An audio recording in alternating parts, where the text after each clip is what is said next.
오늘 저는 잠언 15장 13절에서부터 21절의 말씀을 가지고 마음의 지혜라는 제목을 통하여 하나님의 말씀을 증거하고자 합니다. 현대사회로 갈수록 사람들은 스트레스를 많이 받고 산다고 합니다. 직장에서 오는 스트레스, 사회생활에서 오는 스트레스, 또 그리고 가정에서 오는 스트레스도 있다고 합니다. 이러한 것들이 사실입니다. 그런데 사람이 스트레스를 많이 받게 되면 정신 건강에 좋지 않다고 전문가들은 말합니다. 스트레스를 받지 않는 것이 중요하고 스트레스를 만약 받았다고 하면 그것을 해소하는 것도 중요합니다. 이러한 것을 영어로 힐링이라고 합니다. 요즘 TV에서 힐링 프로그램들이 많이 나오고 있습니다. 힐링이란 마음의 치료를 뜻하고 그리고 몸의 치료를 나타내기도 합니다. 마음의 치유, 몸의 치료를 뜻하기도 합니다. 이는 마음의 병이 몸의 병으로 이어지기 때문입니다. 사람들은 상처받은 마음을 치유하기 위해 산과 들로 나아갑니다.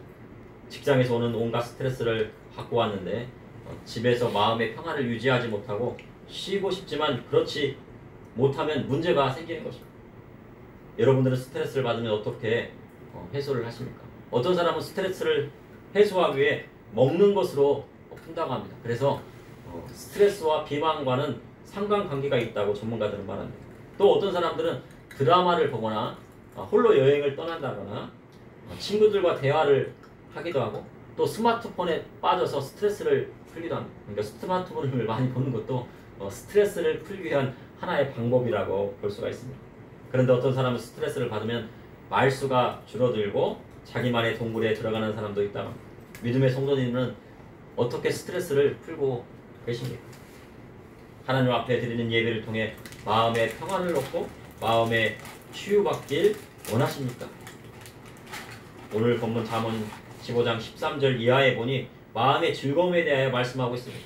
믿음의 성도에게 마음의 즐거움, 즉 마음의 지혜는 어떻게 오는 것이며 마음의 즐거움이 오면 어떤 외적인 변화가 오는지 잠언서를 통하여 하나님의 말씀을 나누고자 합니다. 첫째, 하나님을 경외함으로 얻어지는 마음의 지혜는 성도의 얼굴을 빛나게 합니다.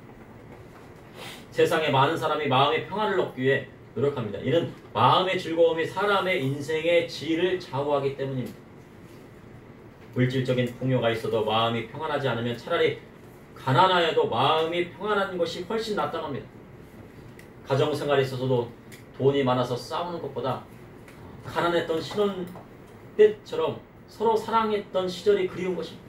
돈이 많이 생겨갖고 막 서로 싸우면 차라리 그냥 처음에 가난했을 때 그 신혼생활이 더 그리운 것입니다. 그래서 최근엔 템플스테이라는 명상을 통한 힐링 방법이 인기를 끌고 있다고 합니다. 템플스테이는 한국 불교가 사람들에게 사찰을 개방하여 한국 불교의 전통 문화를 체험하게 하는 것이라고 합니다. 사찰의 고요함과 함께 명상하고 힐링하고 자신의 존재의 이유를 생각함으로 마음의 치유를 얻기 위한 것입니다. 근데 그러한 것들이 TV에도 나오고 있습니다. 그러나 명상을 한다고 인간의 본질이 깨달아지고 마음의 지혜를 얻을 수 있는 것이 아닙니다. 아무리 명상을 해도 인간의 본질은 깨달을 수가 없는 것입니다. 사람이 마음의 평안을 얻으려면 자신의 존재의 이유를 알게 될 때의 것입니다. 그러니 나는 누구인가를 확실히 알면 마음의 평안이 오고 힐링이 오는 것입니다. 그래서 나는 누구인가? 어떤 목사님이 수련회에 딱 갔더니 저녁 부흥 집회를 딱 끝나고요. 한 가지 질문을 딱 했습니다. 나는 누구인가에 대한 답을 찾아오라는 것입니다. 밤새 생각했는데요. 나는 누구인가 이것이 잘 깨달아지지 않더라고요. 그런데요. 우리는 성경을 통해 나는 누구인가라는 철학적인 질문에 대한 답을 얻을 수 있어요. 나는 누구인가? 그래서 나를 생각해봤어요. 나는 하나님 앞에 부름받은 주의 종이고 두 아들의 아빠고 사랑하는 아내의 남편이고 창조주 하나님께서 나를 지으셨다는 것을 깨닫게 됩니다. 그리고 예수님께서 십자가에 달려 돌아가심으로 대속의 은혜로 하나님의 자녀가 되었다는 것을 알게 됩니다. 이는 명상을 해서 깨달아지는 것이 아닙니다. 템플스테이를 한다고 얻어지는 것이 아닙니다. 이 모든 것은 하나님의 말씀을 통하여 깨달을 수 있는 것입니다. 잠언 16장 13절에 마음의 즐거움은 얼굴을 빛나게 하여도 마음의 근심은 심령을 상하게 하느니라. 얼굴은 마음의 거울입니다. 마음에 근심이나 두려움이 생기면 그것이 얼굴의 표현이 된다. 옆에 사람의 얼굴을 보십시오. 얼굴이 빛나는지 아니면 근심과 두려움이 막 가득 차 있는지. 우리 성도님들은 얼굴이 다 빛나죠. 마음의 즐거움이 가득하면 그 얼굴이 빛이 납니다. 사람이 나이가요 40이 넘으면 불혹의 나이로 자기 얼굴에 책임을 져야 한답니다. 1860년에 에이브럼 링컨이 대통령에 당선이 되었는데, 그래서 각 기관에 이제 장관들을 세우게 되었다고 합니다. 그런데 한 비서관이요, 이 사람은 괜찮습니다 하고 한 사람을 추천해 줬습니다. 그랬더니요, 이 링컨이요 그 사람을 한 번에 거절했다고 합니다. 그래서요 비서관이 그 일을 물었습니다. 그랬더니 링컨이, 나는 그 사람의 얼굴이 마음에 들지 않소. 그 사람 얼굴이 마음에 들지 않아서 그를 장관으로 세울 수 없다는 거죠. 비서관이 얼굴은 부모님이 만들어 주신 거니 그 얼굴에는 그 사람의 책임이 없습니다라고 한 것입니다. 그러자 링컨은요, 처음에는 부모님이 만들어 주신 얼굴이지만 그 이후에는 자신이 그 얼굴을 책임져야 한다는 것입니다. 그래서 자기 얼굴이 빛나고 안 빛나고는 그 사람 책임인 것입니다. 사람이 항상 긍정적이고 하나님 말씀대로 살아가는 사람은 그 얼굴에서 빛이 나고 웃음이 끊이지 않습니다. 그러나 주님을 의지하지 않고 세상의 모든 근심과 걱정을 다 짊어지고 가는 사람처럼 살면은 그 얼굴은 어두운 것입니다. 창세기 4장에 여호와께서 아벨의 제사는 받으시고 가인의 제사는 받지 않으셨습니다. 그러니 가인이 몹시 분하여 뭐가 변했습니까? 안색이 변했습니다. 얼굴빛이 변합니다. 그렇게 성경은 기록하고 있습니다. 그의 얼굴빛이 변하자 어떻게 됐습니까? 결국 동생을 죽이는 살인을 저지르고 말았습니다. 얼굴은 마음의 거울입니다. 그런데 얼굴은 마음의 거울이기도 하지만 건강의 거울이기도 합니다. 아침에 일어나 세수를 하다가요 거울에 비친 얼굴을 보면요 자신의 건강을 판가름할 수 있습니다. 아침에 딱 일어났더니 입가에 뭐가 났습니다. 내 건강이 좀 이상했구나, 피곤하구나, 좀 쉬어야 되겠다. 데살로니가전서 5장 16절에 18절에 항상 기뻐하라, 쉬지 말고 기도하라, 범사에 감사하라, 이는 그리스도 예수 안에서 너희를 향하신 하나님의 뜻이니라 하셨습니다. 이 말씀을 하신 이유는요 다 이유가 있는 것입니다. 기뻐하면 기뻐할수록, 기도하면 기도할수록, 마음속에 범사에 감사하면 감사할수록 건강해지고 그 얼굴에서 빛이 나게 되는 것입니다. 그래서 은혜 받은 성도의 얼굴은요 항상 그 얼굴에 빛이 납니다. 부흥회 가보셨습니까? 부흥회에서 막 은혜 받고 성령 충만 어떻게 해요? 다 나가면요, 그리고요 막 그 냉수를 막 마시면서 금식을 한번 해요. 금식하고요, 그리고 이제 물만 먹어요. 깨끗한 물만 다 먹으면요 부흥회 다 끝나고 며칠이 다 지나면요 얼굴에 광채가 납니다. 빛이 나요. 누가 빛을 주시는 거예요? 성령님께서, 하나님께서 그 얼굴에 빛나게 하는 것입니다. 그러나 마음에 근심이 있으면요 심령을 상하게 합니다. 마음에 근심이 있으면 영원히 병들기 시작합니다. 믿음의 성도는 나를 위하여 십자가 지신 예수님을 생각하며 항상 기뻐하고 감사하는 마음을 가져야 합니다. 그래야 할 때 우리의 영혼이 새로워지고, 영혼이 새로워지면 질병도 떠나가는 역사가 일어나게 되는 것입니다. 잠언 15장 15절에 고난받는 자는 그 날이 다 험악하나 마음이 즐거운 자는 항상 잔치하느니라. 사람이 고난을 받게 되면요 그 날이 다 험악하게 되는 것입니다.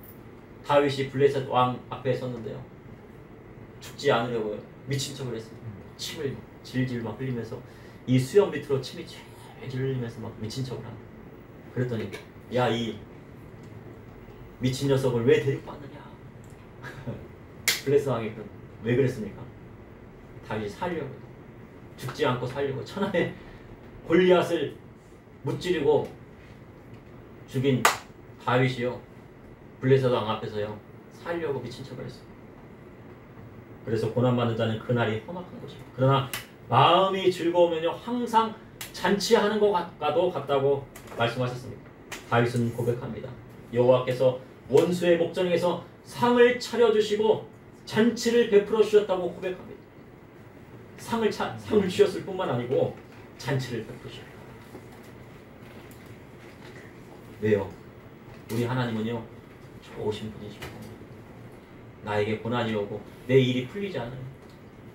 그리고 나를 막 대적하는 사람들이 막 몰려들어요. 나를 비방해요. 자신을 비방해요. 그렇지만요, 하나님의 말씀대로 나아가면요, 원수의 목전에서도 상을 베풀어 주시고 그 길을 열어주시는 분이 우리 하나님이신데, 그 하나님은 좋으신 하나님이십니다. 그러니 하나님을 믿고 따르는 사람에게는 그 마음의 즐거움이 넘치는 것입니다. 잠언 15장 16절에 가산이 적어도 여호와를 경외하는 것이 크게 부하고 번뇌하는 것보다 나으니라 하셨습니다. 집안의 소유가 적어도 여호와를 경외함으로 마음의 즐거움을 얻는다면 그것만큼 좋은 것이 없습니다. 그러나 크게 부하였으나 하나님을 알지 못하고 자기가 누구인지 모르고 번뇌하면 그만큼 괴로운 것입니다. 최근에 로또에 대한 불신이 생겼다고 합니다. 그래서 중계방송 하던 것을 생방송을 하고, 방청객이 없었는데 방청객을 또 초대해가지고 공개적으로 추첨한다는 거예요. 그래도 한 번 생긴 불신이 사라지지 않습니다. 그런데요, 사람이 로또에 당첨돼서요 1억 천금을 얻으면요 행복할 것 같습니다. 우리 남편이 저희 로또에 당첨돼가지고 우리 가정이 좋아졌으면 좋겠다. 근데요, 로또에 당첨되니까 남편이 아내를 어떻게 해요? 버리더라고. 아내를 버리고 이혼하더라 이거예요. 그럼 차라리 로또를 받지 않는 게 낫죠. 우리 남편 로또에 당첨돼서 우리 집이 부자가 됐으면 좋겠다. 내 아내가 로또에 당첨돼서 부자가 되었으면 좋겠다 하지만 그 결론을 보니까요, 그렇지 않은 사람도 있지만 많은 사람이 그렇다. 돈이 많아지니까요, 어떻게 주체할 수 모르고 도박이나 술이나 또한 향락에 빠져가고요, 다 탕진하고 나중에는 절도범이 되더라 이건, 그것이 뉴스에 보도에 나오는 것을 제가 몇 번을 보았습니다. 그래서 차라리 로또에 당첨되기 이전의 삶이 더 행복했다고 하는 사람도 있습니다. 사람이 갑작스럽게 준비되지 않은 상태에서 부가 오게 되면요, 그로 인해 불화와 번뇌도 오는 것입니다. 그러니 비록 가산이 적다고 비방하지 말고 먼저 생명 주시고 일용할 양식 주신 하나님 앞에 감사할 일을 생각하면 그 마음 가운데 뭐가 옵니까? 즐거움이 옵니다. 그것이 바로 하나님께서 주시는 마음의 지혜인 것입니다. 그러므로 하나님을 경외함으로 얻어지는 마음의 즐거움은 성도의 얼굴을 빛나게 합니다. 그러니까 아침에 일어나면 세수를 다 하고 난 다음에 어떻게 돼요? 내 얼굴이 빛나는지 안 빛나는지 봐야 돼요. 빛나지 않으면 어떻게 해요? 마음의 근심과 두려움을요, 우리 예수님께 다 맡겨드립니다. 둘째, 마음의 지혜가 있는 사람은 자기 마음을 하나님의 뜻대로 다스리는 사람입니다. 잠언 16장 17절에 채소를 먹으며 서로 사랑하는 것이 살찐돌을 먹으며 서로 미워하는 것보다 나으니라. 비록 가산이 적어 채소를 먹는다고 하여도요, 가족끼리 서로 사랑하면 그것만큼 행복한 것이 없습니다.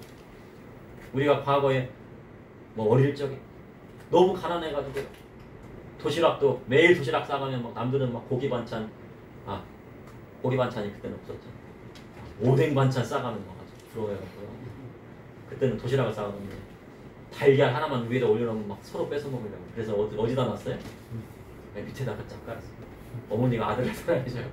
달걀 할 때는 달걀을 그 도시락 밑에다 딱 깐 거예요. 그런데요, 그때가 더 행복하잖아요. 김치 하나 먹었을 때, 근데 그렇게 고난을 받고 어려운 환경 가운데 자랐던 형제들이 어떻게 해요? 더 의가 좋은 겁니다. 의로운 형제들이 되는 거예요. 의가 좋은 형제들이 되는 거예요. 부하여 가족끼리 미워하고 싸는 것보다 나은 것입니다. 잠언 27장 13절에 미련한 아들은 그의 아비의 재앙이요 다투는 아내는 이어 떨어지는 물방울이라 하셨습니다. 잠언은 아버지의 뜻대로 살지 않는 아들이 있으면 그것만큼 재앙이 없다고 성경은 기록하고 있습니다. 미련한 아들을 주었는데요, 그것이 재앙이라고. 아무리 재산이 있고 땅이 있어도요, 아들이 나가서요, 야 자기 멋대로 아버지가 너 사업하지 마, 내가 있던 기업 잘 물려받아가지고 잘해. 그러더니 아니요, 저는 제 멋대로 가가지고 사업을 할 겁니다 해가지고 어떻게 됐습니까? 쫄딱 망했죠. 그 둘째 아들 있잖아요. 예, 탕자의 비유 있는데, 사업하다가 빚지면 체주의 종이 되어 빚쟁이들이 쫓아와. 사채업자가 밤 12시에 쫓아내요. 돈 달라고. 그러니까 어떻게 해요? 아들이 아버지한테 가는 거예요. 아버지, 사채업자가 쫓아왔어요. 빚쟁이들이 쫓아왔어요. 그럼 어떻게 해요? 아버지가 자기 재산 다 팔아서라도 빚을 갚아줘야죠. 그러면요, 아비는 모든 재산을 다 털어 아들을 살리고요. 그리고 남는 것이 없으니 어떻게 해요? 노후를 힘들게 보내는 거죠. 근데 미련한 아들을 두면요 재앙과도 같다는 것입니다. 잠언 10장 14절에 집과 재물은 조상에게서 상속하거니와 슬기로운 아내는 여호와께로 말미암느니라. 집과 재산은 어떻게 얻는 것입니까?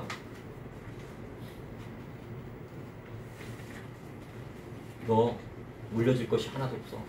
나중에 네가 자수성가해야 돼.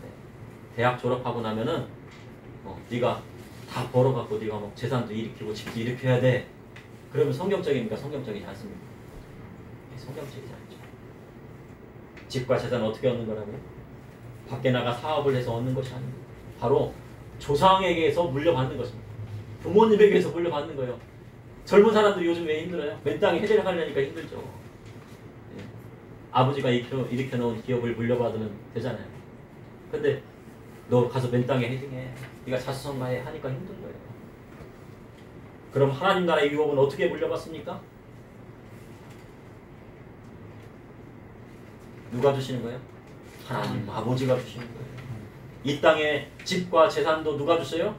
아버지가 주시는 거고, 하늘나라의 하나님 나라의 유업은 누가 주시는 거예요? 하나님 아버지가 주시는데 예수 그리스도를 통하여서 주시는 것입니다. 우리 주님이 그 길을 열어주셨습니다. 사람이 사회에 나가서 자수성가한다는 것은 그 길을 위해 이야기. 처음부터 시작하여 성공하면 좋겠지만요. 그렇지 못한 경우가 허다. 그래서요. 집과 재산은 조상에게 물려받는 것이 성경적입니다. 그런데 다른 사람이 자기의 재산과 집을 물려주려고 하는데 그것은 잘못된 거예요. 하면 됩니까? 안 됩니까? 안 되죠. 그것이 성경적이니까요. 기업을 다 일으켜서요. 그 자녀에게 딱 주려고 해요. 그거 잘못된 겁니다. 다 사회에 파내야 됩니다. 사회는 그렇게 얘기해요. 근데 성경은 뭐라고 그래요? 그 자녀에게 물려주라고 해요. 그래서 집과 재산은 조상에게 물려받는 것이 성경입니다. 그리고 기업도 아버지에게 물려받는 것입니다.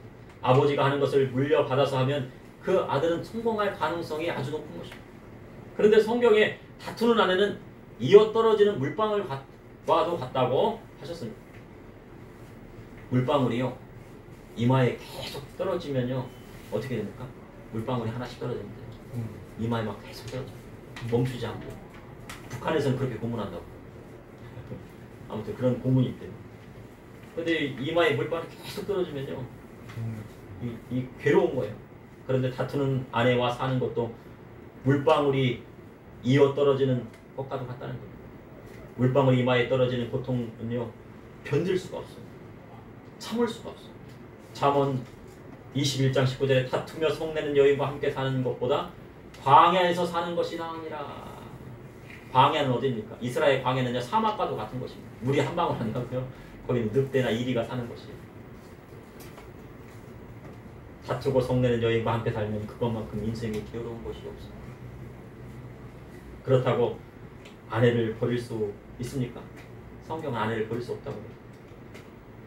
성경은 사람이 한 번 결혼하면 남편과 아내가 한 몸이 되어 나눌 수 없다고 합니다.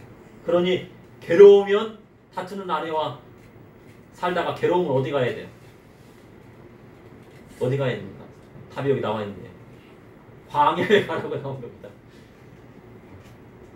광야에 가서라도 결과하고 있어라. 나중에 그 마음에 좀 풀리면 다시 합쳐라. 그러나 하나님 말씀대로 여호와를 경외하고 남편을 존경하는 아내를 만나면요. 그것만큼 행복한 것이 없어요. 남자에게는 무엇이 행복이라고요? 하나님을 경외하는 아내를 만나는 것. 그리고 그 남편을 존경해주고 그 남편을 믿어주는 아내를 만나는 것이요. 인생 최고의 성공이고 행복인 것입니다. 그것이 마음의 지혜입니다.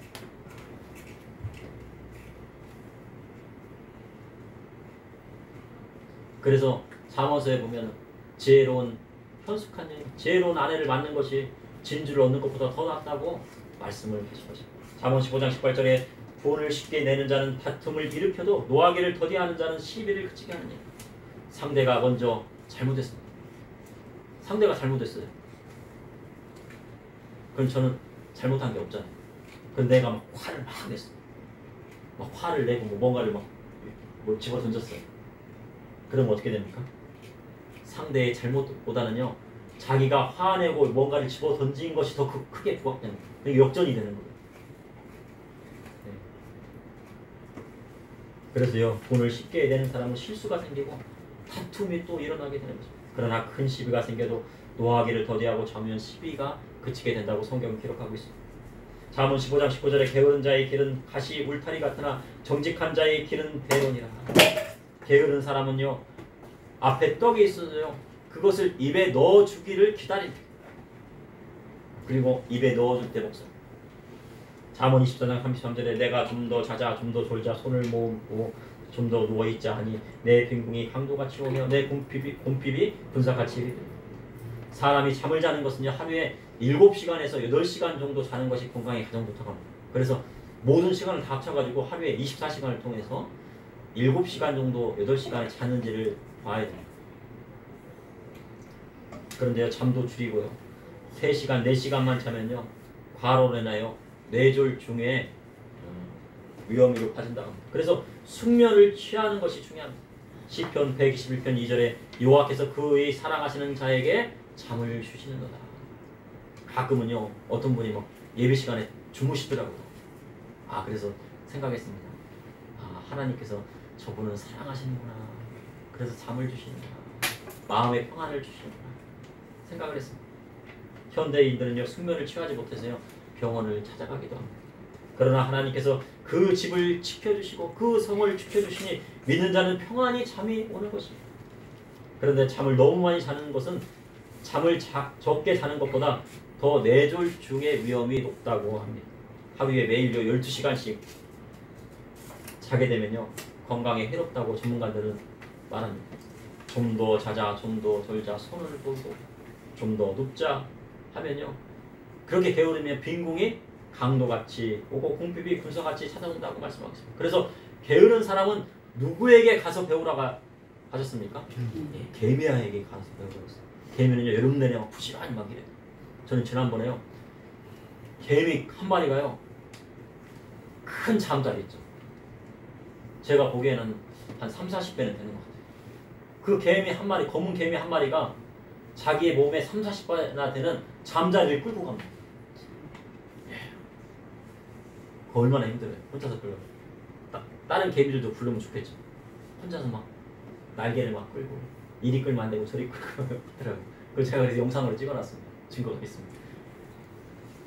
그것처럼요 개미처럼 부지런히 일하게 되면 인생의 겨울이 올 때 그것을 먹고 즐기게 되는 것입니다. 그것이 지혜로운 자의 삶인 것입니다.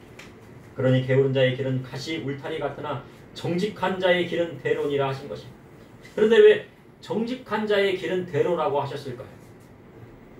정직한 자는 하나님 앞에 정직하고 부모님 앞에 정직합니다. 지혜로운 자는요 잠언의 가르침을 따릅니다. 그리고 지혜로운 아들은 부모님의 말씀을 정직하게 따릅니다. 또한 지혜자는 자기 자신에게 정직합니다. 누구한테 정직해야 한다고? 첫 번째 하나님 앞에 정직해야 돼요. 그리고 사람에게 정직해요. 우리 아들들은 부모님에게 정직해요. 그리고 또 마지막은 뭐예요? 누구한테 정직해야 한다고요? 자기 자신한테 정직해야 돼요. 새해를 맞이했습니다. 지금 몇 개월 지났습니까? 지금 6월달에 갔는데 한 5개월 만으로 이제 5개월 더 지나면 이제 6개월째 내려가는데 새해 다짐을 해요. 올해는 영어 공부하자. 올해는 뭐 성경을 좀 많이 읽어보자. 다이어트를 좀 하자. 올해는 좀 전략하면서 저축을 하자. 그런데요 작심 삼일일 경우가 많습니다. 이는 자기 자신과의 약속을 어떻게 한 거예요? 지키지 않은 거예요. 지킬 수도 있고 지키지 않았는데 그러면 자기 자신에게 정직한 걸까요? 정직하지 않은 걸까요? 정직하지 않은 거예요. 지키지 않았다고 합니다. 그래서 자기 자신 앞에 먼저 정직해야 다른 사람 앞에도 정직한 것입니다. 그래서 자기 자신을 컨트롤하고 다스릴 수 있는 사람이 마음의 즐거움과 지혜의 마음을 갖게 되는 것입니다. 그러므로 하나님을 경외하는 사람은 자기 마음을 그분의 뜻대로 다스릴 수 있는 사람입니다. 셋째, 마음이 지혜로운 사람은 하나님을 기쁘시게 하는 사람입니다. 잠언 15장 20절에 지혜로운 아들은 아비를 즐겁게 하여도 미련한 자는 어미를 업신여기는 지혜로운 아들은 아비를 즐겁게 한다고 말씀하고 있습니다.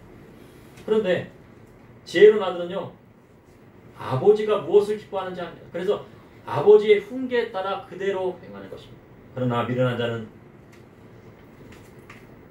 아비를 기쁘시게 하지 않는 자라고 나오지 않고 뭐라고 나와 있습니까? 어미를 업신여긴다고 성경이 표현합니다.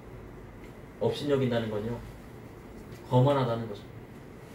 어미를 어떻게 한다고요? 어머니를 무시한다는 거죠. 거만하다는 것은요, 자신이 잘난 줄 알고 자기가 혼자서 난 줄 압니다. 박사가 되었는데요, 박사 되면 뭐합니까? 어미를 무시하고 어머니를 무시하고 업신여기고 자기가 그냥 하늘에서 뚝 떨어진 줄 압니다. 아들이 이 세상에 태어난 것은 어머니 뱃속에서 나온 것입니다. 그런데 낳아주신 부모님의 말씀을 듣지 않습니다. 그러면 거만하게 되는 것입니다. 그런데 전문가들은요, 이러한 것들을 남편의 행동에서 찾는다고 합니다. 남편이 어떤 행동일까요? 남편이 아내를 무시하고요, 함부로 대하고 하면 그것을 누가 배워요? 그 아들이 그것을 보고 배우고 어미를 업신여기는 것입니다. 그래서 오른쪽에 부부 유별이 있는 것입니다. 이는 남편과 아내 사이에도 윤리가 있어야 한다는 것입니다. 그러니 남편과 아내 사이에도 예절이 있고 넘어서는 안 될 선이 있는 것입니다. 그것이 가정교육의 기본인 것입니다. 미국에서 범죄자들을 조사해보면 아버지의 훈계를 듣지 못한 사람일수록 감옥에 가는 경우들이 많다고 합니다. 감옥에 들어가서 그렇게 조사해보니까요, 아버지의 훈계나 가르침을 받지 못했습니다. 아기를 낳았는데 아버지가 아기와 엄마를 남겨두고 그냥 다른 데 가버렸어요. 이혼하고 가버렸어요. 그러면 가정교육이 제대로 설 수가 없어요.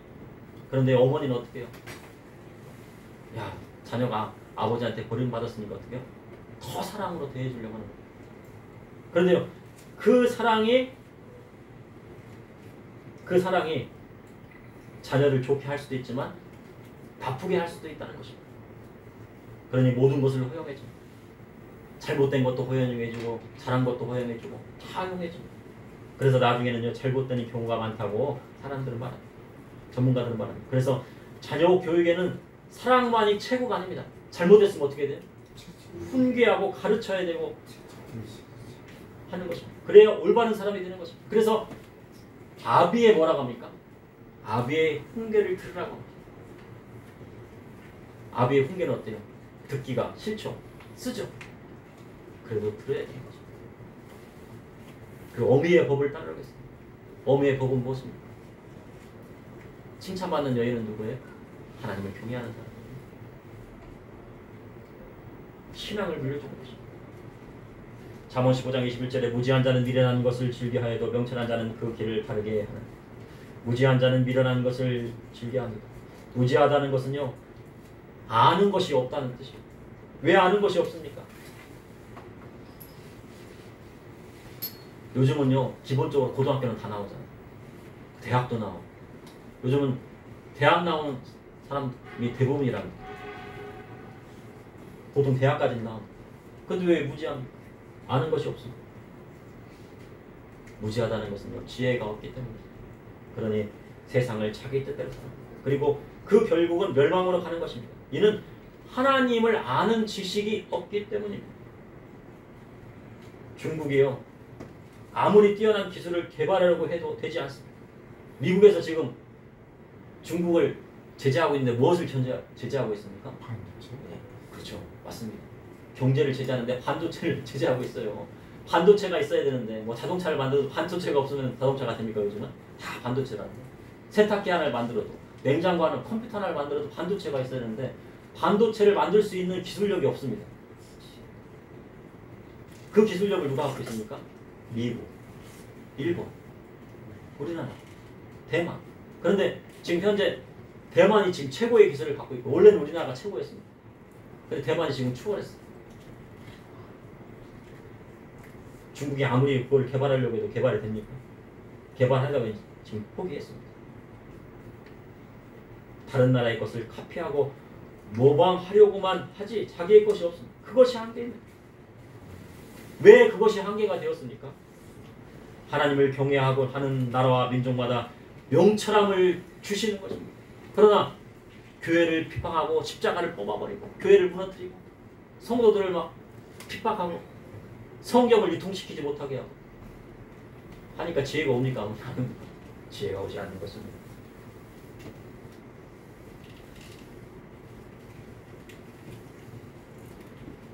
근데 현재 정치적으로 우리나라가 우크라이나를 지금 지원하려고 하고 있습니다. 왜 일부러 우크라이나를 지원하느냐? 그랬더니 어떤 사람이, 어떤 위원이 6.25 때 우크라이나가 우리나라를 도왔답니다. 근데 그때 당시는 우크라이나가요 구소련이었어요. 우리가 적이었죠. 그죠? 그러니까 그것은 맞는 말이 아닙니다. 우리의 적이었어요. 근데 지금은 어떻게 됐어요? 러시아와 중국과 북한과 이란이 한데 모여가지고요 지금 동맹을 맺으려고 해요. 근데 우크라이나는 어떻게 해요? 미국이라든가 유럽이라든가 자유신영 있는 사람들하고 지금 같이 해요. 옛날에 우리의 적이었다 할지라도 그 사람들의 뜻이 뭐예요? 자유를 위해서 싸우고 있는 것입니다. 그러니까 그 사람들 편에 설 수 있는 것입니다. 편에 서야 되는 것입니다. 합당한 것입니다. 근데 그것도 어떻게 해야 됩니까? 지혜롭게 해야 됩니다. 지혜가 없이는요 아무것도 되지 않는 거예요. 지혜가 있어요. 대학에서 교수님들이요 오픈북을 할 때가 있어요. 무슨 고시를 본다거나 다 했는데 교수님께서 오늘은 우리 이번 시험에는 오픈북이야. 그래서 막 학생들이 와 신이 났어요. 그런데요 그 오픈북을 하면은요 학점 받기가 더 어렵습니다. 저는요 오픈북 할 때가요 더 학점 받기가 어렵다. 범위를 정해주고 그것을 암기하고 쓰면 학점이 잘 나오는데 오픈북을 하면 학점이 잘 그래도 학점이 나오긴 하지만 A뿔 막 이렇게 최고의 학점이 안 나옵니다. 왜 그렇습니까? 오픈북을 하겠다는 것은요 즐거워할 필요가 없어요. 책을 열어봐도 간단히 쓸 수 있는 문제가 아니라는 거예요. 책을 봐도요 이 문제는 너무 어렵기 때문에 쓸 수가 없다는 거예요. 앞으로의 시대는 남들이 생각하지 못하는 것을 생각하여 성공하는 시대가 됩니다. 독특하고 창의적인 사고가 필요한 시대가 되었습니다. 그럼 독특하고 창의적인 생각은 어디서 얻습니까? 그 지혜가 다 어디에 들어있어요? 바로 성경에 들어있습니다. 성경이 말하는 명철함을 얻게 되는 것입니다. 그러니 명철한 자는 그 길을 바르게 하여 하나님 말씀대로 나아가는 것입니다. 명철함은 하나님의 말씀대로 살며 아비의 훈계와 어미의 법을 따르며 결혼하기 전까지 순결함을 지키고 결혼 후에는 자기 남편과 자기 아내만을 사랑하고 그리스도의 복음의 말씀대로 살아가는 것을 말하는 것입니다. 그래야 할 때 하나님이 주시는 마음의 지혜가 그 안에 있는 것입니다. 오늘 하나님 앞에 예배로 나아갈 때 즐거움이 있으셨습니까? 어린이 여러분 즐거움이 있었습니까? 하나님 앞에 예배할 때 막 설렜어요? 오늘 교회 간다니까 막 마음이 설렜습니까? 하나님을 찬양할 때 막 기뻤습니까? 아까 율동하니까? 막 나와서 막 율동하니까 그래요? 죄인으로 죽을 수밖에 없는 사람을 살리신 예수님을 생각할 때 눈물이 나십니까? 그래야면 하나님께서 주신 마음의 지혜를 벌써 얻은 것입니다. 내가 찬양할 때 마음이 기뻤다. 그러면 마음의 즐거움, 오늘 마음의 지혜를 얻었다 라고 생각합니다. 그러니 저와 우리 믿음의 성도님들은 하나님의 말씀을 통해 마음의 지혜를 얻어야 그래야 할 때 하나님이 주시는 참된 축복을 얻게 되는 것입니다. 그러므로 하나님을 경외함으로 얻어지는 마음의 지혜는 성도의 얼굴을 빛나게 합니다. 그리고 마음의 지혜가 있는 사람은 자기의 마음을 하나님의 뜻대로 다스릴 수 있는 사람입니다. 또한 마음이 지혜로운 사람은 하나님을 기쁘시게 하는 사람이며 그리스도의 복음의 말씀대로 살아가는 사람인 것입니다. 잠시 기도하시겠습니다. 사랑의 주님 오늘도 감사합니다. 주님께서 십자가 지시고 십자가 지심으로 우리를 살리시고 우리를 죄인에서 의인으로 이르게 하여 주시고 하나님의 자녀가 되게 하시사오니 우리가 기뻐하며 하나님을 찬양하고 예배하였습니다. 우리의 마음을 받아주시고 우리 마음 가운데 모든 근심과 두려움을 벗어던지고 주님께서 주시는 생명을 받게 하여 주시고 그리하여서 마음의 즐거움과 마음의 지혜를 얻게 하여 주시옵소서. 또한 질병이 떠나가는 예수 그리스도 십자가의 보혈 피로 떠나가는 놀라운 기적의 역사가 이곳에 있게 하여 주시옵소서. 예수님의 이름으로